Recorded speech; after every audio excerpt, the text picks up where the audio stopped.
To some, he is a mercenary. To others, he is the Mr. Main Event. To others, he is the Rizen Unlimited Wrestling Champion. This is the Grappler Rise Show, episode 58, Sean MacKenzie.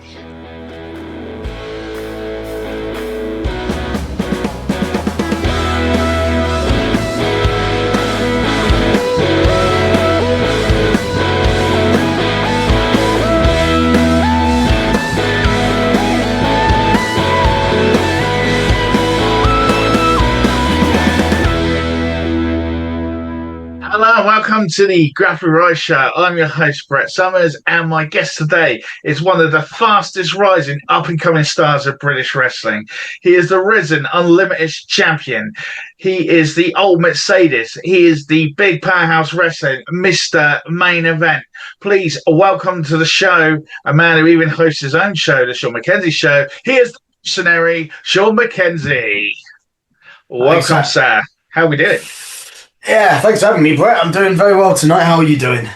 It's all good, sir. It's all good. Now, as you are a first-time guest on the show, I must give you our first-time guest question, Mr. Mercenary. Where did it begin for you? Where did it all start? I'm assuming you mean wrestling-wise, or do you mean my own personal journey? The whole, maybe martial arts, wrestling. Did it start with wrestling? Did it start somewhere else? It started with wrestling. I mean, I wasn't a huge fan myself when I was a kid. A lot of people watched like the Attitude Era when they were a kid and stuff. I never really had that privilege. I was sort of brought up in a Christian home, so they didn't really watch wrestling that much, or any sort of like violent things. My mum didn't. Let's put it that way. But when I was about a teenager, I started getting into it. Used to have play fights on the field at school with a few mates. And then an old friend of mine showed me wrestling, this video game, WWE 2K15, I think it was. We played that together, and then I was hooked from there, really. Sort of found a bunch of the old archive footage, subscribed to the WWE network, and the rest was history from there in terms of being a fan and being introduced to this broadened world, which is professional wrestling. Yeah, and then sort of 3 years ago, I sort of stumbled upon training at wrestling. And I still do to this day. I train at All Star South Joel's School in Pitton in Salisbury, train in a barn. Joel was one of your previous guests. And had been trained by Niwa, Bullet, Big Money Bobby Vegas, who teaches the character work a lot in there, Lucian Phillips, Armina Lilly, and a whole bunch of other people, had special appearances from other wrestlers that have done seminars. Doug Williams, I've been at a couple of his, James Mason, and it's been a crazy 3 years to think about it. What was it then that took you from being the fan watching it? Because I know, well, everyone that's done it has probably listened to it and thought, no, I'd like to do that. And a lot of people think that and think they can have a go. But what was that bit that made you go, okay, I am going to try this out? What was that like? Because, like you say, wrestling in a field with your mates playing about is one thing. Going into an actual gym where it's doing it, what was that like? What was that moment when you thought, yeah, I am going to try this? That took a lot of thought and like thinking behind it. When I discovered that there was a school in Salisbury called All Star South, I had to sort of rack my brain and think, I've always thought this is something I really want to do. Around between COVID and when those restrictions were happening and as they were being lifted, I was thinking to myself, do I maybe move to Portsmouth and pursue something that's larger than me, pursue this dream of mine that I've had, because I used to make up characters in the 2K games and make a universe with them. I know it sounds quite sad, but that's what I used to do. We were all young, we've all done it. I would think maybe I could actually make something of this for myself. So I looked about moving to Portsmouth and I never did it, never moved. I stayed down here in Bournemouth where I grew up. And I thought, well, maybe this isn't the thing for me. Maybe I should just continue doing a bog standard 9 to 5 and live my life down here.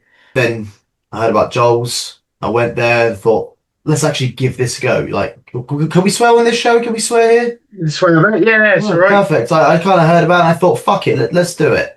The first session, I was I was hooked.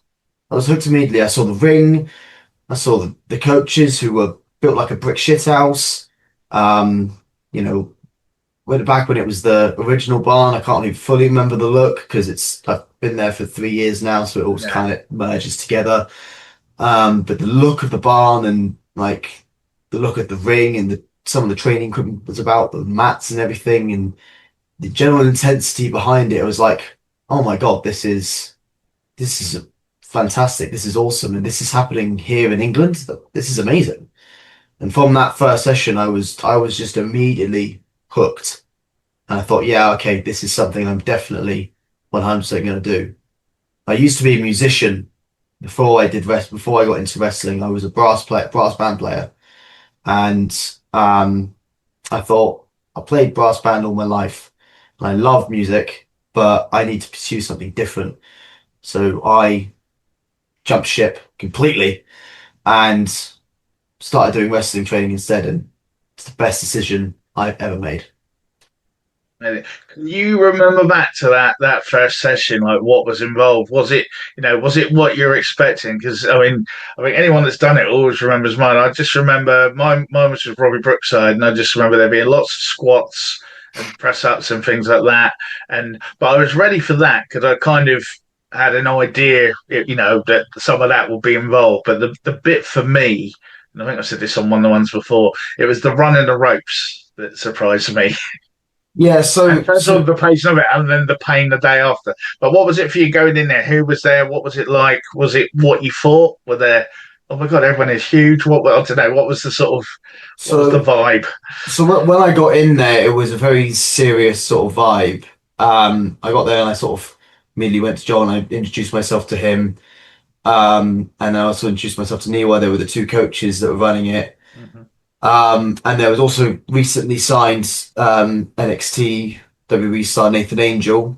He was there because that's where he used to train. I introduced myself to him as well, and a few of the other trainees that were there. And it was a very sort of like no mucking about, sort of messing around type vibe.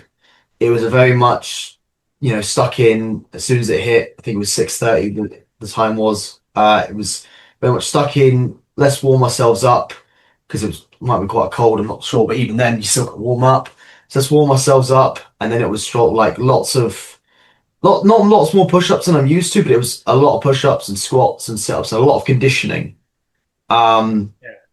and a lot of like you said, the rope running and the bumps was quite a surprise to me. I knew that there definitely it wasn't gonna be soft. I knew that it was gonna hurt. I knew that it was gonna be hard. But I sort of took that on the chin. I thought, if I'm gonna want to do this, if this is something that's been in the back of my mind for ages, I've just got to suck this up. And the thing I can remember the most of was when I first ever run the ropes. When I was first learning it, I went to the bathroom to change into a new top and I looked in the mirror and I had a carpet burn down the side of my Right. lats. And I was like, what the ever living hell is that? I thought maybe because it's a carpet burn, it looks like a bruise. So I thought, have I somehow torn a lat in my first training session? Was the first thing that came to mind. And it turns out, no, I was just being an idiot freaking out. That's just a natural thing because you're rubbing this side of your body. It's going to be hot as well. You're running this side of your body across a rope. It's going to burn. Um, so yeah, took me by surprise, and that lasted quite a while. That carpet burn, to be fair. I don't really get it now. I think my body's managed to It's a adapt hard to thing, it. isn't it? When you get used to it, you callous up to it. I think, yeah. Yeah, bit like when you're lifting, your calluses, your grip strengthens and everything strengthens up. Your body sort of absorbs it a bit more. Definitely. So a lot of people listening to this will say, "Oh, okay, now I fancy giving that a go." And you're talking about the bumps and the run the ropes in the ring. A lot of people will say, "Well, it's okay then because it's sort of a trampoline and it's crash mats and all that." And what was that? What were those bumps like? Well, the ring at the unit, I don't think it's changed that much over the last few years. It might have had some new padding or maybe some new planks put in. But I've been in many different rings at shows as well. It is no trampoline. It is no bouncy castle or mattress or anything like that. It is probably it's quite an unforgiving set. Like there's a lot of pictures that circulate on the internet or videos of where the ring is getting set up, and they'll see that planks of wood get put across bars of metal, and then a sort of thin bit of padding, like more maybe about that big. Don't know if this is going to get put on like YouTube or anything, but like yeah, like that, like a thick but not too thick bit of padding goes across. Sometimes the other rings will have really small, thin paddings, just goes across the top, and then it's put over by a sheet. And you would think that that sheet that goes across it kind of softens it, and the padding does. It does not. When you take a bump, it feels like you're bumping on a bit of hardwood. It is quite unforgiving, and it was very unsettling the first one you take because you're not the wind's taken out of you. You're like, oh my god, what the hell? Like you're like, shit. It's a bit of a shock to the system. But yeah, it is no bouncy castle. It's no trampoline. There's no jumping. You're not going to jump on it and fly 10 feet in the air and be able to do a corkscrew or like a backflip. I mean, you can still backflip on it, sure, but you're not going to be. It's not like a trampoline where you'll jump high in the air and it'll spring you up. It's very much a case of you jump on it, you land, and it's very much like jumping on the floor. That's that. so you're training and now. You've been doing this. You're jumping on this hardened wooden ring. You're doing your bumps. You're running your ropes. How does this training progress? You're saying you're hooked already. You said that before. You're hooked at this point. This is definitely something you want to do, which it needs to be for some of the physicality of it. Yeah. But so how does that progress? What's happening next? Is it a weekly class? Are you going every week? Is it a few times? No. How does it progress? From at some point you're going to decide to do a debut or something. So what's that journey towards that? Yeah. You just sort of have to keep on turning up to training sessions. You have to sort of keep on going. And you know, it's not going to progress if you don't. There's how do I say it? There's sort of What are you learning in these times, right? As you're going, what's developing? What sort of how are you developing? With your wrestling, because obviously the bumps and the running the ropes is one thing, but obviously the more yeah. you're going, you're going to what else is happening?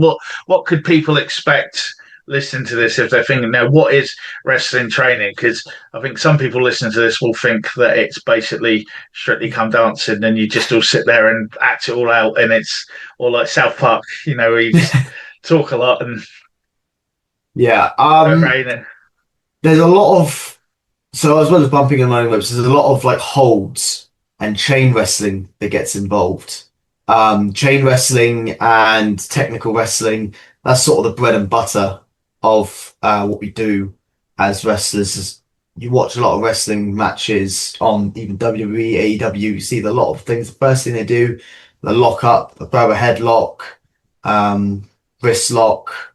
If you watch a lot of Bret Hart matches, for instance, Owen Hart, any sort of like even Stone Cold Steve Austin back in the day, it's some of the easy fundamentals to learn is that sort of stuff. You lock up, your wrist lock, your hammer lock, waist lock, all your takedowns that don't really involve having to actually knock someone down with a clothesline or lift someone up and place them down with a body slam.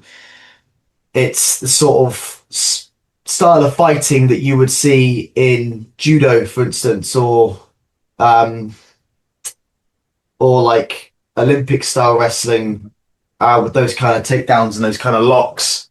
And it's the way that it's taught that's sort of how you get about in this business of being able to do those things as a first thing you learn. Because all well and good, you go there and like, okay, you learn how to do a body slam, you learn how to do a clothesline. That's fantastic, but then the fundamentals aren't there. The fundamentals of being able to chain wrestle, the footwork, the placement of yourself in the ring, it's not there, you know. So that's sort of the first thing you sort of see and you learn is those fundamentals, which was quite a shock to me as well. Like, as well as the bumps and the rope running, it was like I thought to myself, okay, cool. Am I gonna learn to pick someone up and throw them over my shoulder, or am I gonna learn how to throw a clothesline? And it's like, no, you're not gonna learn those things yet. You're gonna learn the lock up, headlock, wrist lock, um, simple pinfall, simple takedown, these kind of things. And you're going to learn the basic fundamentals that is wrestling, that was wrestling before people did clotheslines or RKOs or Canadian destroyers, which seems to be the most popular move right now. There you go, we started on that one. Okay, so you're training now, you're regularly training, it's building up to sort of your in-ring debut, and that's coming along now. When does that sort of happen for you? So if you're training, Joel's your head coach, there's different things coming on. Are you getting offers for shows already? Because I know from my experience years ago, as I say, I jacked it in 2008.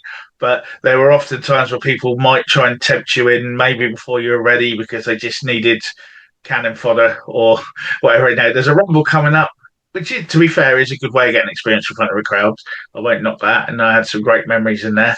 But at the same time, when are you feeling? When's that bit where you're starting to feel like, yeah, I'm ready now. I can do a match now. I'm ready to unleash upon the wrestling world as such.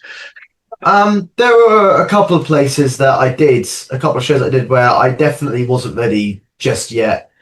Like I said before, I knew the fundamentals and I knew how to do certain things like take a bump, take a flip bump, take a front bump. I knew how to give a shoulder tackle. I knew all these kinds of things. And so I went out and did like small town sort of shows kind of thing. I did a show in, for instance, IWE, which is run by Frankie T. He's a good mate of mine. I wrestled Champagne Charlie. That was one of the first matches I can recollect. And, I probably wasn't ready at the time.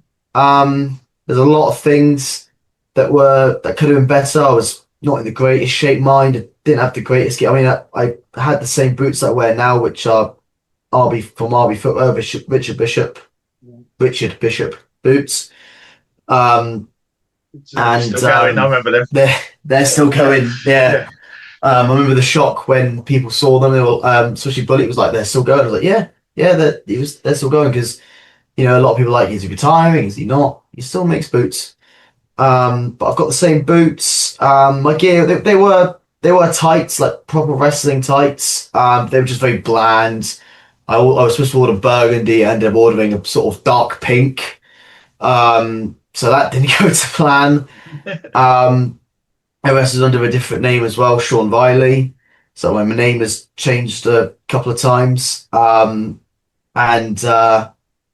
yeah, it could have gone better had I had waited a bit before I got myself out there. Had I had just been at training a bit more and just sort of waited until I thought, yeah, okay, I've been doing this for a long enough time where I can do it. I can actually do it to a good standard, to the point where it's going to get recorded, where it's going to go onto YouTube, and stuff like that, where other promoters are going to see it. So when you didn't actually, so you're out there now, you're on the scene. What's that like now? Because people listen to this who don't really know a lot about wrestling, or they have wrestling once a month in the town and they go and watch it and that's it. There are a lot of different companies around this country now, from what I've seen since I've sort of come back into it. There's a lot of different companies around now. How does that work for a young wrestler who's trying to make a name for himself? What do you need to do? How do you need to get out there? It's advice that I've been given by so many people, and it's advice that I'm still trying to adhere to myself, still trying to put into the motions. And it's the same advice that I give to people like when I'm 10, 15 years into this. And you sort of got to be different to the rest of the crop Boris. You've got to be that one. You've got to be that one pea or one sweet corn in the entire sort of like batch of them that looks different. You've got to be that one thing that stands out. You know, because if you look like everyone else, you've got non-branded gear. Uh, you're not in shape. Um, you're not really doing anything that's different. Then you're not really going to stand out. Whereas that's where I feel like a lot of it is missing. A lot of these, there's loads of wrestlers out there, and a lot of them are the same. I've been guilty of it myself.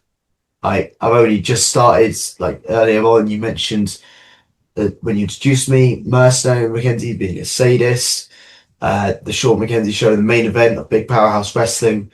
I've only just started doing those things just to try and help me stand out a little bit from the rest. Other times I've just kind of been in there, someone wearing either tights or trunks, and I'm not really doing anything to make me stand out more than someone who's in really good shape, has got a really good tan going on, has got sleeves on both tattoos, and he looks like the next CM Punk, for instance, or, you know, what am I doing that's different? Nothing. What am I doing that's going to make me stand out? Nothing. What can I do to make myself stand out? Something. It's all about finding that thing that makes you stand out. And that's not just in British wrestling as a whole. That's for every show you go to. Because I could go somewhere as what I used to wrestle as before finding out Mercenary MacKenzie and stuff. And there could be someone who was just around the same as me, in decent shape, didn't really have much of a presence or character. It's like, well, we're not really doing anything that's going to make us stand out. So we need to find something that's going to make us stand out. It could be simple as selling, or it could be as simple as just your character presence. It's finding those things. And it's not an easy task. It's really not an easy task. It's still taking me time to figure it out. But that's what makes you remembered by not just by fans but by promoters. And what about the promoters themselves? And how does Sean MacKenzie, how are you getting this work then? Because I say it's all different companies. So there might be that one company where you've named some today. You said about Rizen, you said about Big Powerhouse Wrestling. You're on there, you're established there. How did that begin? Because there's probably, I imagine, 10, 15 other companies around. There seems to be, in my area, there seems to be a different one every week doing a show somewhere. And it just sort of, then you never hear of them again, and then another one pops up. Or where, how do you know what's the good ones, what's the bad ones? How are you getting out there to get booked on them? Because if you're a new guy on the scene, like you say, if there's lots of people out there, you're trying to stand out now, but obviously they need to see you, they need to watch you, or whatever. How are you achieving that? What's if someone listening to this is in that position now, going, well, I'm really good, but I just need to be seen. I need to get out there. How did you do it? What do I need to do? Well, I'm going to use Big Powerhouse Wrestling as an example because Rizen is a local company to me. And it's run by people that I know quite well. Okay. So I was sort of in them from the beginning of my career again when I wasn't really ready. So they were using wrestlers that either weren't ready or like trainee wrestlers just to sort of allow them to give like give them an opportunity sort of thing. And I've been with them for a while now, and they're a lot better than when they were started. So I use Big Powerhouse as an example. In 2024, I messaged Fearless Flatliner because I thought he ran the show to start off with, and I asked if I was able to sort of like come along to shows. I sort of did it's the modern day networking is what I called it, because I've heard stories of like the old way you would network. You would just turn up to a show because social media didn't really exist. So you would just turn up to a show with your suitcase full of your gear, and you'd introduce yourself as a wrestler, or you'd send out a letter or things like that, or an email and stuff. I messaged Flatliner and I said to him, would I be able to come across to Big Powerhouse at I think it was the Headker was the show they were going to do. Oh yeah. And I said, would I be able to help out or anything? Basically, just said I'm happy to do anything you needed. And I gave them a sort of bit of a synopsis about myself, about my training at that time. So I think 2024, I've been just a year in. And I said, I'm where I train and stuff. And I said, I'd be more than happy to just, help out wherever was needed. And, the initial plan that he said to me was like, to come along and help out. But then he messaged me not long after that. And he said that there had been a dropout and that I had to, he asked if I was able to wrestle. I'm not too sure what her name was now. It was one of the first shows, and I'll have to remember, but I can't. And I was going to do that. I was going to wrestle him. I was going to go out there. I was going to be a really obnoxious bad guy and go out there and wrestle this girl. But unfortunately, I got injured. Outside of wrestling, I got injured. I fractured my left shoulder. So that put me on the shelf for a good 2 to 3 months of not being able to do anything. So the way I found of getting back into it when I was out of shape, out of ring skill, and I was cleared by the doctors, but I still wanted to go to shows and stuff. The way I did it was I bought a ref shirt off of Amazon and I offered my referee duties. So Phoenix Pro Wrestling in Isle of Wight offered my referee duties there, and I was their referee for a long time until they stopped doing shows. And then I offered my referee duties to Big Powerhouse Wrestling later on down the line. And that was sort of my foot in the door. Was I messaged them and I said that, would I be able to come along and help out? I've got a referee shirt, I've got wrestling gear, I'm more than happy to do whatever you need, face, heel, help put the ring out, whatever's needed, I'm more than happy to do it.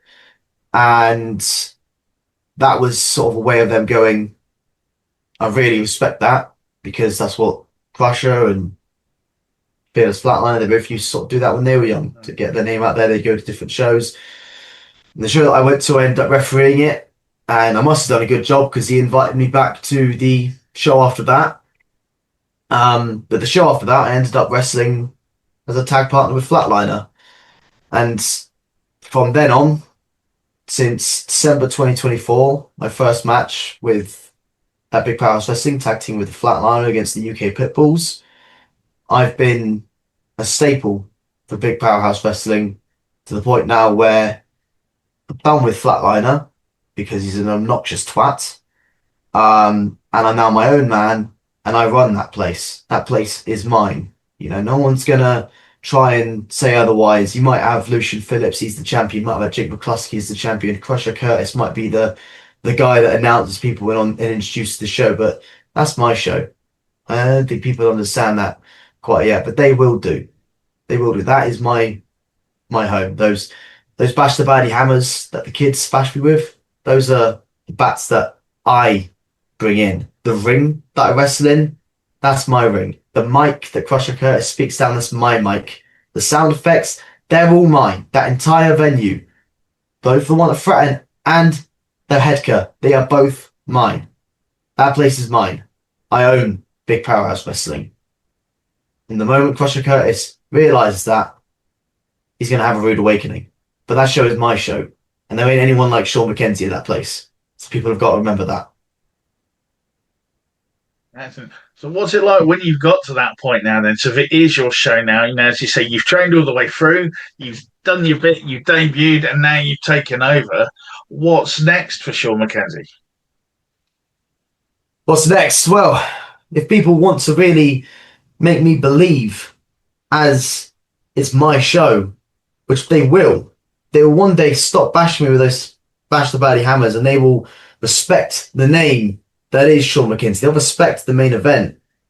I mean, the kids there, they look like they, put in a show of Jeremy Kyle, or they look like, they act like trash, they look like trash, and everyone there is trash compared to me.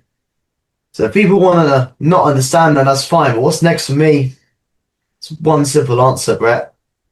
Big Powerhouse Wrestling Heavyweight Championship, which is currently on the shoulders of Lucian Phillips, who I admire because he does not take anything. Anyone gets in his way, just one punch, because he is the strongest punch I've ever seen. And he's done. So I've got a lot of respect and a lot of time for Lucian Phillips. So I'm not going to go anywhere near him. Okay? But the moment that belt comes off of Lucian Phillips, I'm first in line. I'm making that known. Crusher Curtis might book the shows, but I know he's going to be listening to this. So Crusher, do what you got to do. The moment Lucian Phillips loses that belt, I am the first challenger. And I will take that Big Powerhouse Wrestling Championship and I will put my name down on the mantelpiece that is Big Powerhouse Wrestling, and it will no longer be Crusher's show. Excellent. So, Big Powerhouse Wrestling is obviously in your sights for the future. What other targets do you have for yourself as a professional wrestler in the UK? Are there things, have you got targets you want to achieve? Are there goals you want to achieve? What else is out there for you? What's on that bucket list? There are plenty of bucket lists, to be honest. For instance, I currently wrestle at All Star South. I'm only on the student showcase shows. I've made a couple of main show Rumble appearances because they do 2 shows in one day. They do the afternoon show, which is your student showcase. So that's all of Joel's new and up and coming superstars. They come in and they have a match in front of their friends, family, and a few other fans as well. They showcase what they can do. And then they've got their evening show, which is almost like that's your big stars, that's your Bullets, your Lewis Basham, your Lucian Phillips, Dan Jennings, Tommy Harrier, Jimmy Swift. There's loads of big stars, big names. And of course, the man himself, Joel Redman, Big Money Boy Vegas, is currently the champion. I've made Rumble appearances on that show. And there's nothing more than I'd love to do at least this year, and that's to be on that card in the evening show, because that show sells out. They've done 10 shows in Salisbury, in the Salisbury Studio Theatre. They've sold out every single one of them. Every single show. From 1st to the 10th, sold out. And that's not by doing any sort of online advertisements. They poster a bit here and there in Salisbury, but sometimes they don't even have to poster. Sometimes they don't even have to hand out flyers. Tickets they go like that. Yeah. And it is a sold out crowd of about 160 people. And that is like that would be a massive milestone for me, because that's the school I train at. And that's their sort of that's their top of the hill show. Yeah. And that's where I would love to be one day this year. There's also Kick Out Wrestling that hosts in Butlins. And they do about, I think it's Kick Out Wrestling still. I don't know if it's changed names. But I'd love to be on one of their shows, as well as Superstars of Wrestling. I'd love to be on one of those sort of camp shows, as they're called. Just to sort of try something different again as well, and experience what that feels like, because at Butlins especially, there's about 1,000 people in the crowd. And I think it's 1,000. I might be wrong on that, but there's a lot of people. And there's nothing more that'd be great to me to be able to wrestle in like a huge audience of that manner. Definitely.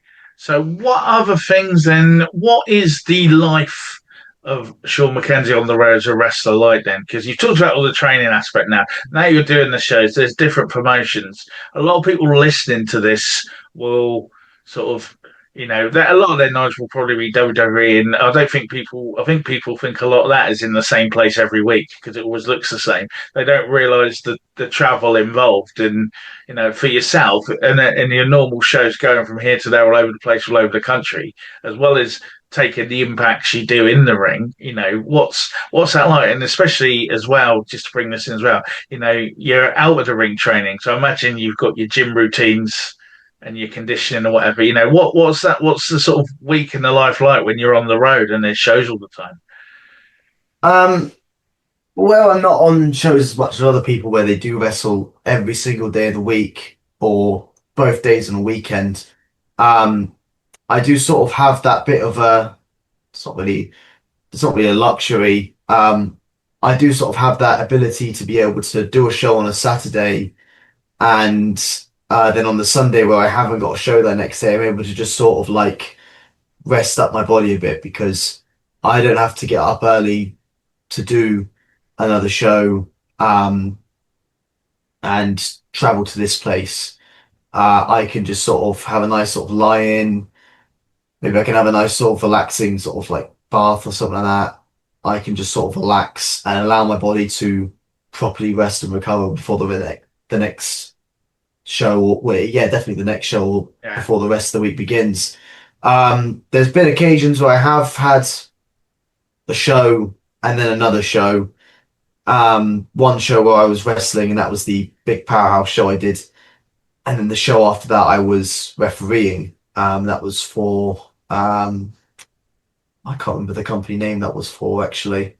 Um, but yeah, that one was quite tough because that was the match I had against UK Pitbulls with Flatliner. So I took quite a beating in that one, thanks to Flatliner not wanting to go in and take the beatings himself. Twat.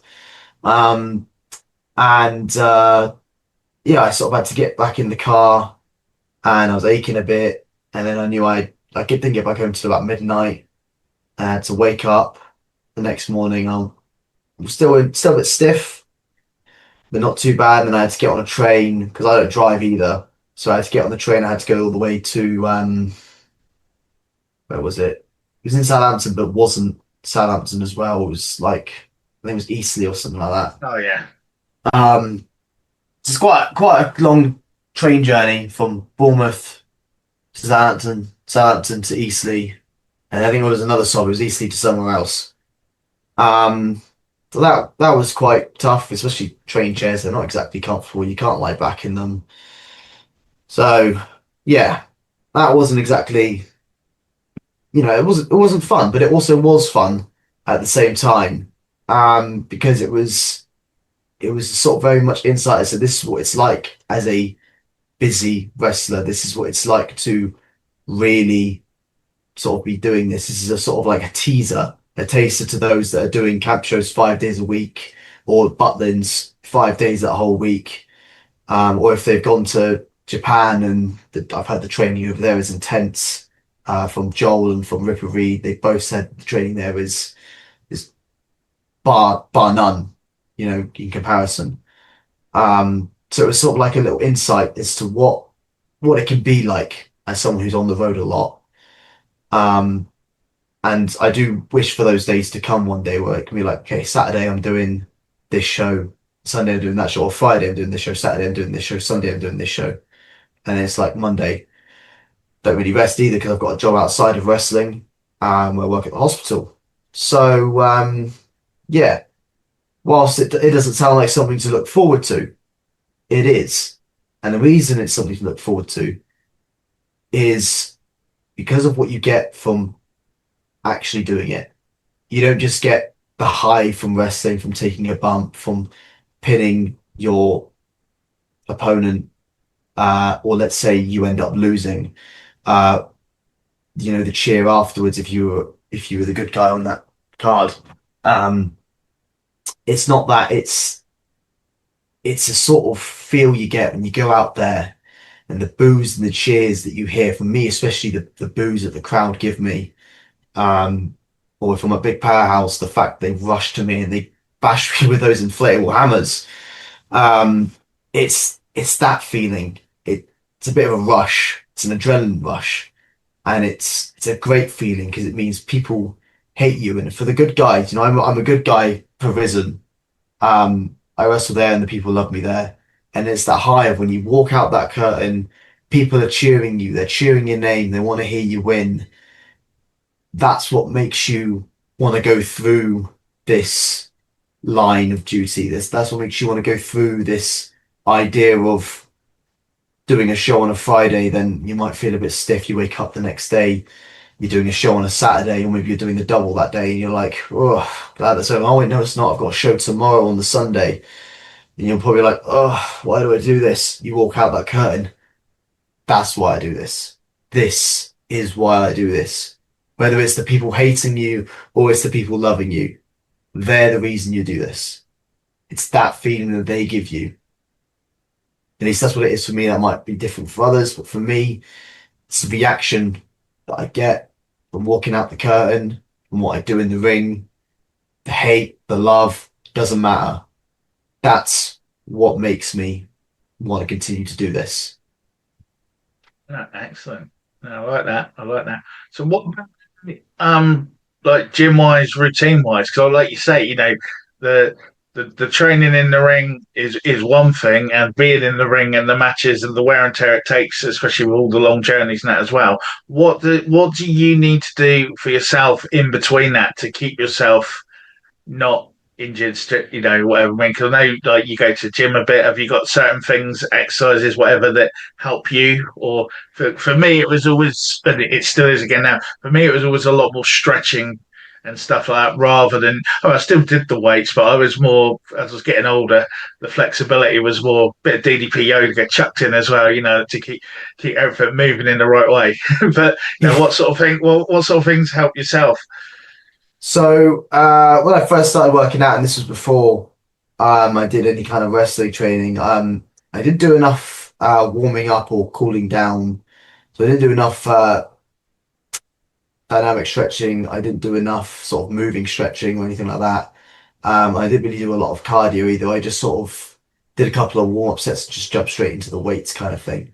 But as I got into wrestling, as I got into that sort of thing, I sort of didn't take an understanding for my own personal learning, but it was sort of that understanding of you need to be strong in body to be able to do the things you do.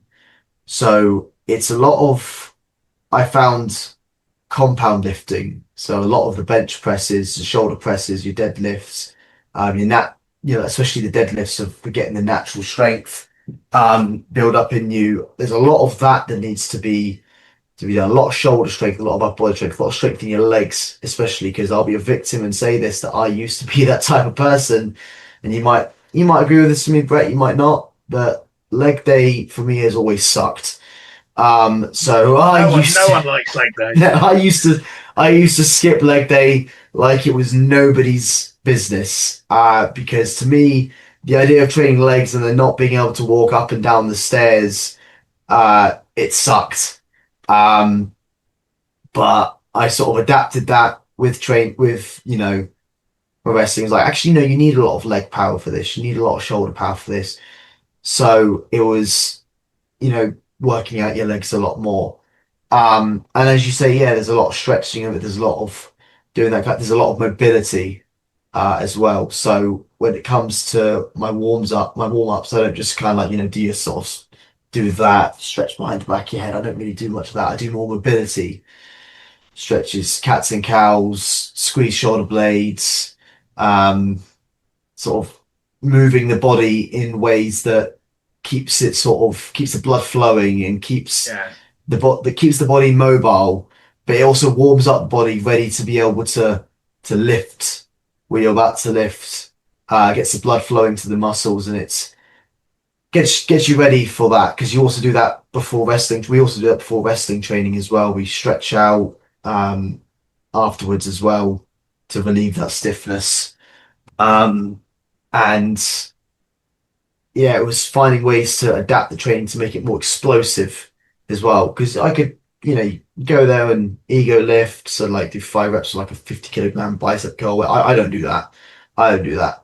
But gym goers that go and do that, they can do that all they want. Or they can not have the correct form. Not having the correct form is just gonna fuck you over on the long run. So Yeah. it's learning to have the correct form for the exercises, learning what exercises really help for wrestling. So kettlebell swings, hip thrusts, which not a lot of guys do for leg day.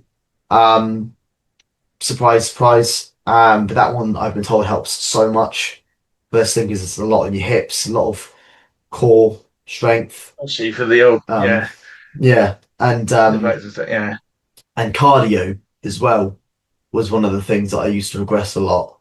But I still even regress it a little bit now doing it at the gym, because it's a different kind of cardio. that you have to do for wrestling. It's very explosive cardio. It's very, very intense cardio. It's very much not your typical cardio where you can just go on a treadmill and run for 20 minutes, go on the cycle machine and go on do that for 20 minutes or anything like that. It's very different. You sort of have to, more like a circuit training, more like a high intensity interval training. You're doing an exercise for 40 seconds or 50 seconds and you've got a 10, 20-second rest. Then you're doing another exercise and then you're doing another and another and another. So for instance, something I did in the gym once, and I'm going to do it a lot more often, is sort of, I did box jumps for about 45 seconds. I took a 15-second rest. And then I did burpees, 45 seconds, and I did a 15-second rest. Both of them help a lot with wrestling. And then mountain climbers and kettlebell swing, all these kind of different things you can put into a circuit is something that's really helpful in terms of wrestling because it gets your heartbeat pumping, it gets the sweat going. And it's that idea of like, I'm under this high pressure in my body, and that's the sort of condition I need to be in when I'm in the ring as well. Because otherwise, I end up being a bit like the Ultimate Warrior. You know, a lot of people, they used to say that the Ultimate Warrior, he was very unsafe because his entrance was very much his music would play and he'd run down to the ring, he'd run around the ring, he'd slide into the ring, he'd shake the ropes. And then a lot of people, he was knackered. He was gassed out of his ass, especially, I think it might have been the Royal Rumble in 1997. I can't remember which Royal Rumble it was, but he rushed down to the ring and it was such a long entrance ramp. It's the one that a lot of people talk about. It's such a long entrance ramp. He just runs down it and he gets in there. And a lot of people have said he's just blown. He's gassed. He's knackered. And it's a lot of that. You need that cardio. Otherwise, when you're gassed and you're knackered, you could injure someone as well as yourself. Yeah. It's like, it's out there. It's WWE Unreal. I'm not sure if you watched that. I watched that when it came out. It's a bit that pointed out to me. It was Jey Uso, and he was in that build up from Royal Rumble to WrestleMania. He was sort of admit to Triple H that he was winded, he was blown. That suicide dive that he did, and he landed on his head. He was, and he tripped on the ropes. He was winded. He was blown. It's like, well, that was sort of the wake up to me. It's like, well, shit, because they do a lot of intense cardio over there. And it's like, I'm regressing it, so I'm doing nowhere near enough. I need to find a way to level myself up. The most cardio I do is at training. The cardio and the training and the conditioning at Joel's is bar none. It is intense. It's very similar to the stuff they do in America because Joel's been to America, and Niwa's wrestled all around the world, New Zealand, Mexico, and even in England, so that his cardio, and he's a cardio machine. He's intense, Niwa, and Bullet is also intense, and he's a cardio machine. So the training at All Star it's intense. It's manic. I've often had sessions where I've had my hands on my chest and my heart's been beating like probably 150 beats per minute, and a couple of times I've nearly thrown up as well. Haven't yet. I'm sure there'll be one session where I will. But there's been a couple of times I've been like, Jesus, fucking hell, that was, my shirt is wringing, my I'm sweating all over the place. But that's the sort of thing you need to have, that heartbeat going, the sweat dripping, outside the ring, because then, that's the only way you're going to be able to get through matches, is what I've been told so many times by Joel and Niwa, is just to blow yourself up all the time at any point, because then the cardio will just be up there, and then I agree with you. So I think people, it's the same like competing in like jiu-jitsu and grappling tournaments and stuff like that. It's that adrenaline dump. When you come out, you're like, you are the Ultimate Warrior. You're like, yeah, come on. And then once you get in there, and once that dies off, what's left? Because a lot of people almost burn themselves out in compete. So, but I imagine it's similar in boxing. That initial start is great, but 3 rounds later, where are you now? That's when the machine needs to kick in. And I mean, so I've been trying to work on myself, getting back into it more than I have been and stuff. So no, I totally agree with that. And it is something important. I remember, I think it was the old Olympic turned pro wrestler Bob Roop. I think he said, it's a quote I always use. I think he said, every hour in the gym was 1 minute in the ring.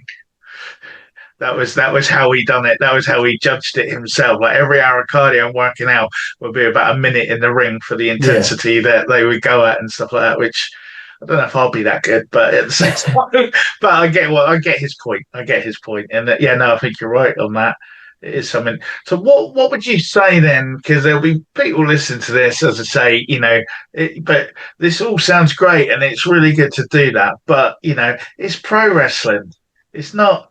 It's not a competitive sport. It's not it's not, I don't know, real combat. I'm risking everyone kicking my head at this point.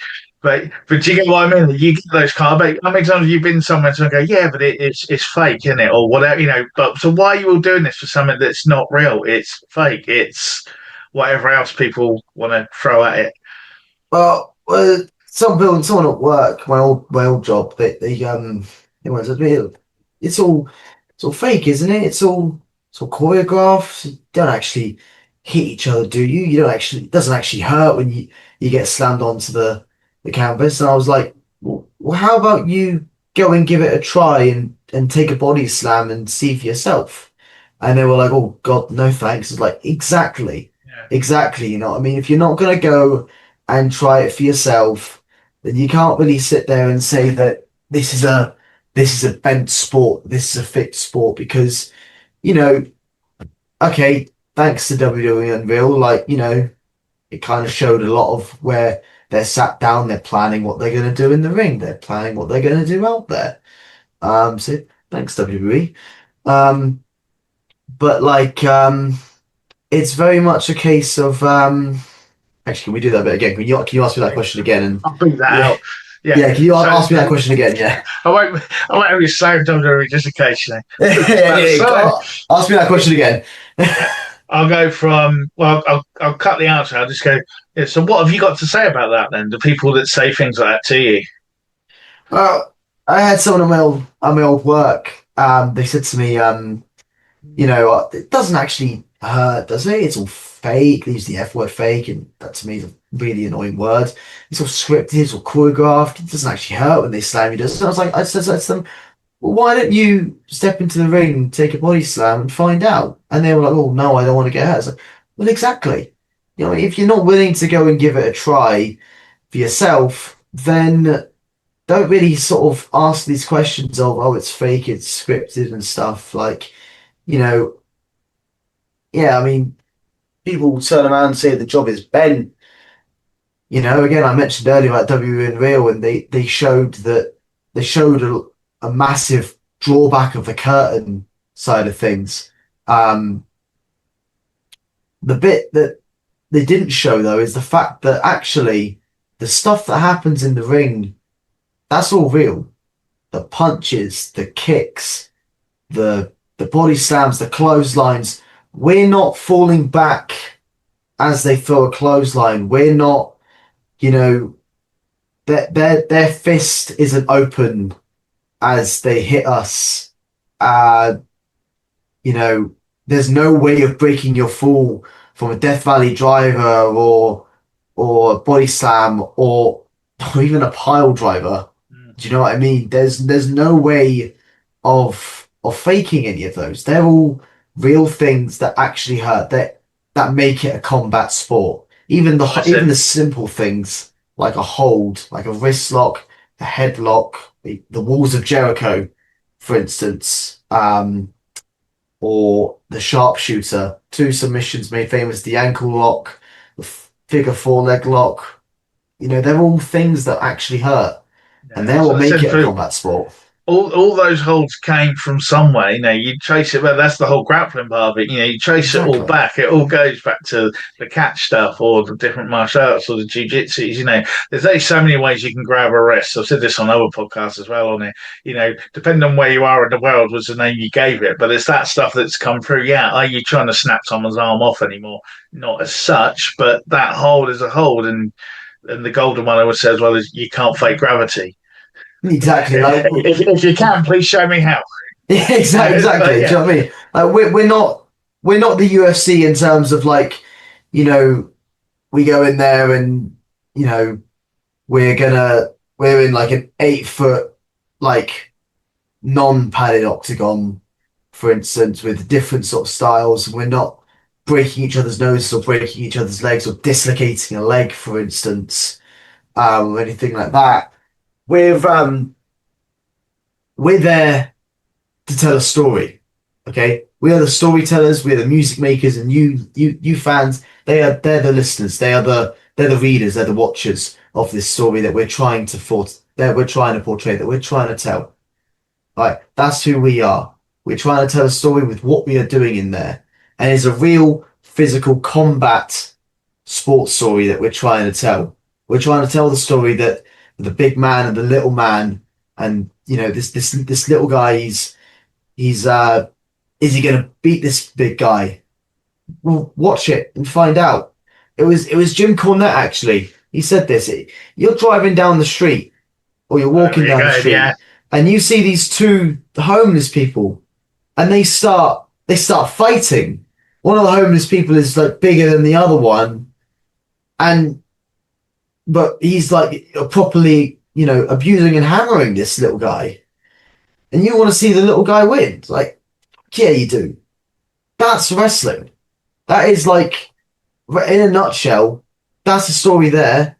For those two homeless guys, that's a story that's similar to what we might try and portray in the ring.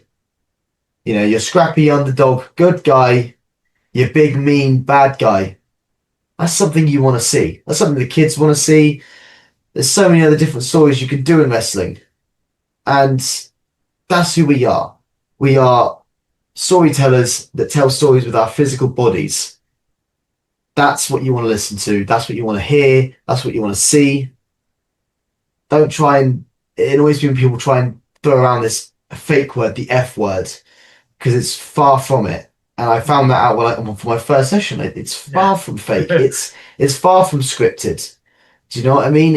It's far from any of that. It is real. There are real life situations that happen. There are real life moments. The blood is not fake. For instance, when I won this belt, the Rizen Limitless Championship, there was a spot in it. It was a last man standing match. There was a spot in there where my opponent, William Corson, he had a clock, a plastic clock, and he threw it towards me, and I caught it and I looked at it, and then I looked up, and he punched the clock right through my face, and the clock exploded. The plastic face of the clock exploded, and I ended up cutting my lip open, my nose open, and everything. That wasn't planned. That was not, part of any script. That was something I sat and I said to him, hey, by the way, throw this clock at me and punch it right through my face. Make me bleed in front of these, fans. Unfortunately, it was a family show. You don't want to bleed on a family show, but it happened. Have this happen. Do it. Just punch this clock through my face and let's see what happens. If I bleed, I bleed. If I don't, I don't. That was not a conversation that happened. But the situation that happened is real. All of it is real. The stuff that happens in the ring, the reactions, the selling, for instance, that's all real. That is all part of the story that we are trying to tell for the listeners, for the watchers.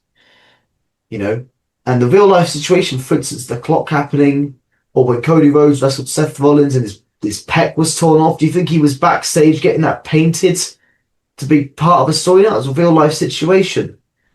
When Vince McMahon slid into the ring and he told off John Cena and Batista while he was sat down there, Do you think that was part of a script? No, that's a real life situation that happens.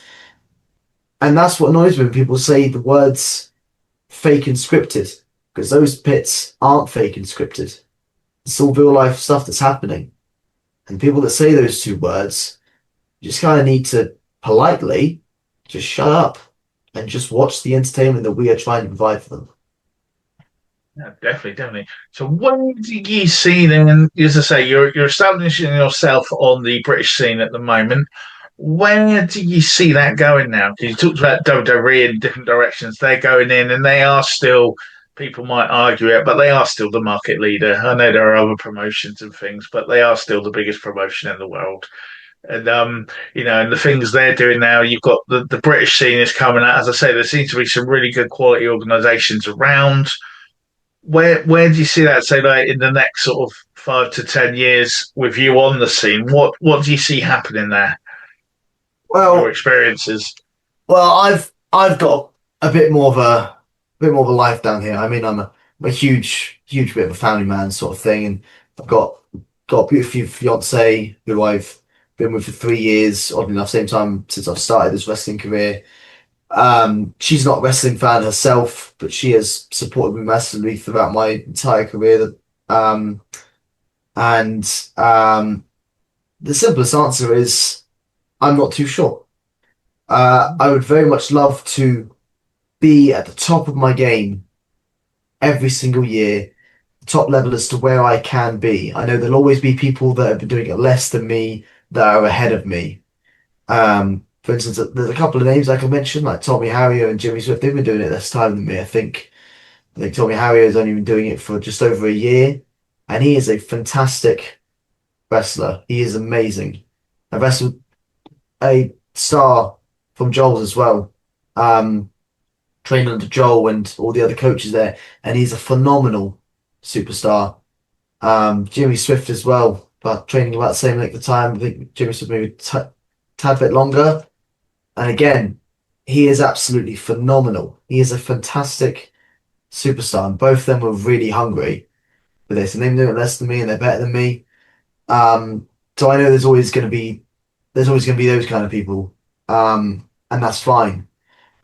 Um, but I'd love to be in the best position I can be as to where I am now in my career. So 3 years in, I feel like I'm not where I want to be because, like I say, there's people that are doing less time and they're better than me.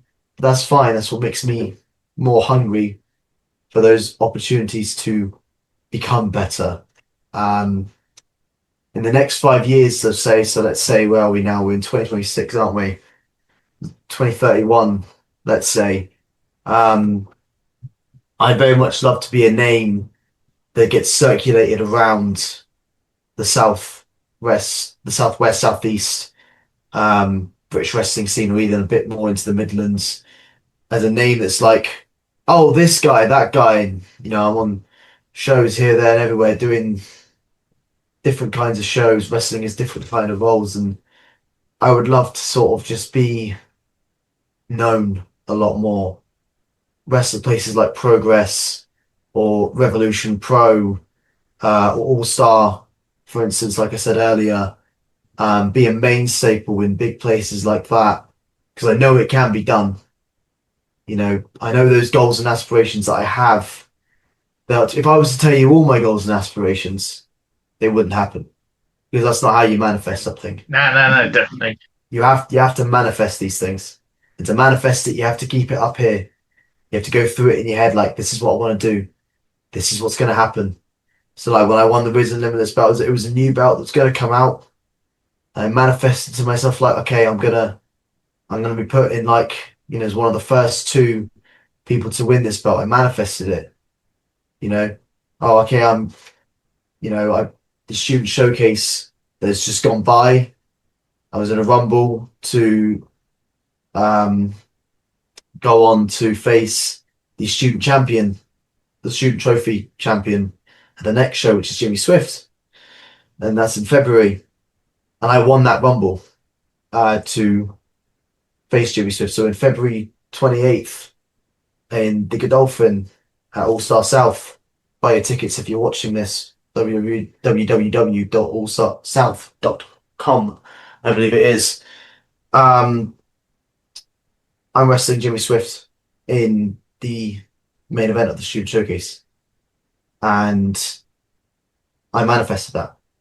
I manifested that match to happen, and if I continue to manifest these things, then they're going to happen. I would love to say them out loud as to what I want to happen. I'd love to tell you. I'd love to list it and go, yeah, this, and this, and this, and this. But if I did, well, one, we probably don't have enough time for that because there's so many of them. But also, they probably wouldn't happen Yeah, no, because I would have okay, yeah. jinxed them. Do you know what I mean? Okay. So if anyone is listening to this and they are looking at Sean MacKenzie and thinking, I want to book myself a mercenary, a sadist, a Mr. Big Time, what is the best way for people to get hold of you and contact you, ask you? My Instagram DMs are always open. I also have an email on there. My email address is linked to my Instagram account as well. So those are both the best kind of ways to The show get in notes for contact with everyone. me. Yeah. Yeah, I don't share out my personal number on social media. I've done that and I did do that to start off with, and I started getting some weird text messages, man. I started getting some really like non-wrestling related ones, and I was like, what is going on here?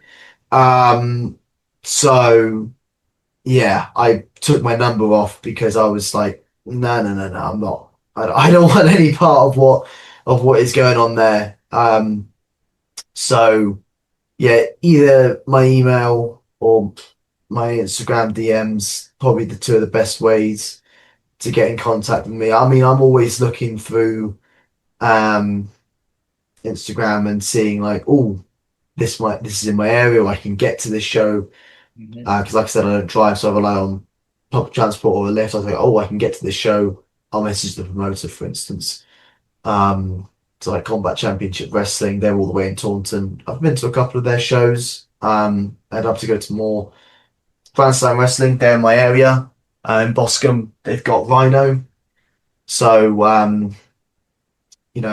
be going to that one, and I've already reached out to them in the past. So, yeah, I'm always reaching out myself. If anyone wants to reach out to me, then it's my Instagram, what's my email if you want to be really old fashioned. Or you can just, somehow find my address and put it through the post.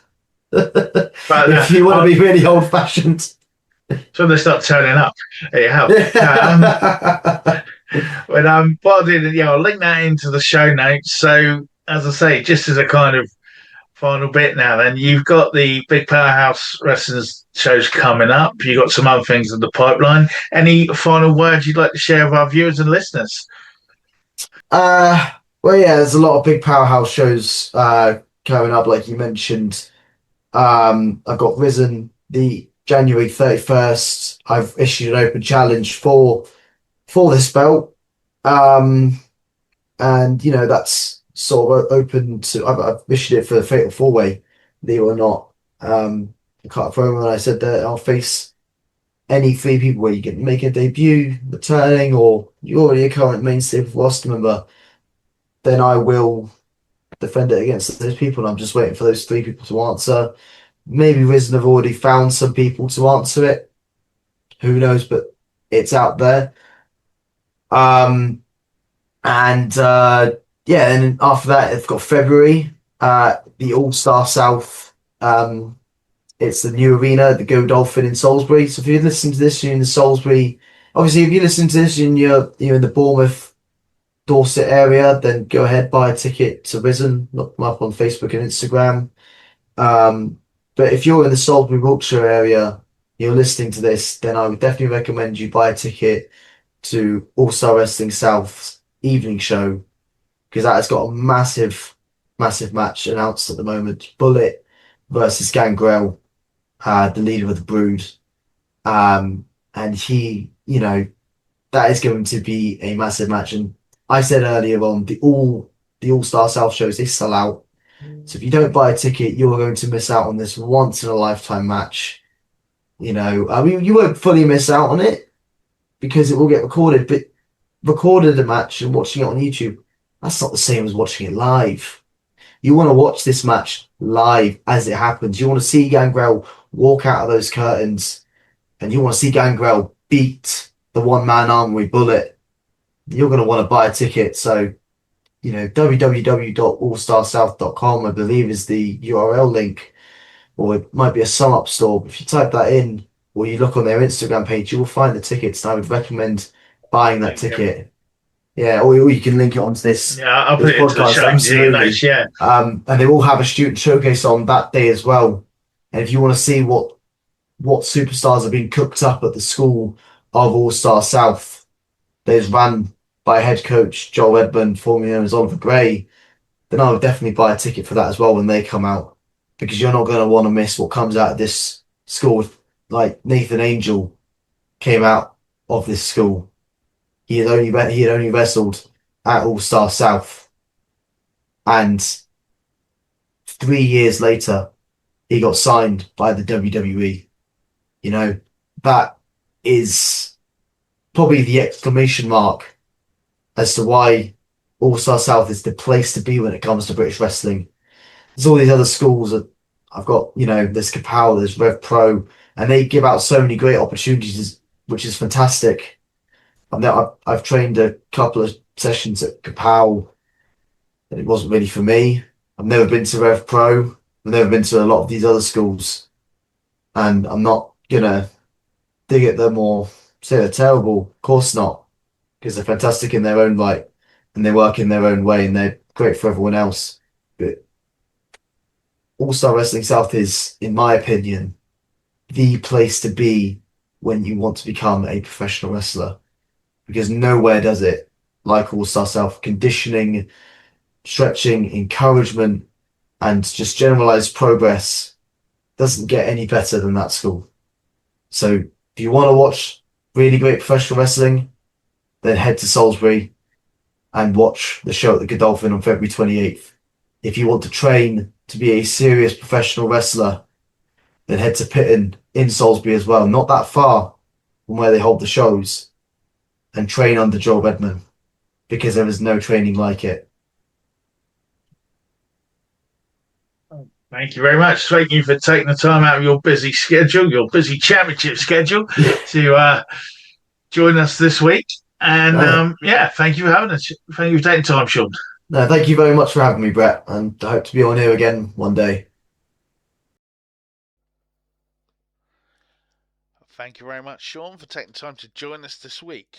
For more information on Sean and Big Powerhouse Wrestling and Rizen Wrestling, please check the show notes at thegrapplerride.com, which is our mothership, where you can also check out all our past episodes, and it's got all our links to where you can listen, watch, and follow us along on social media.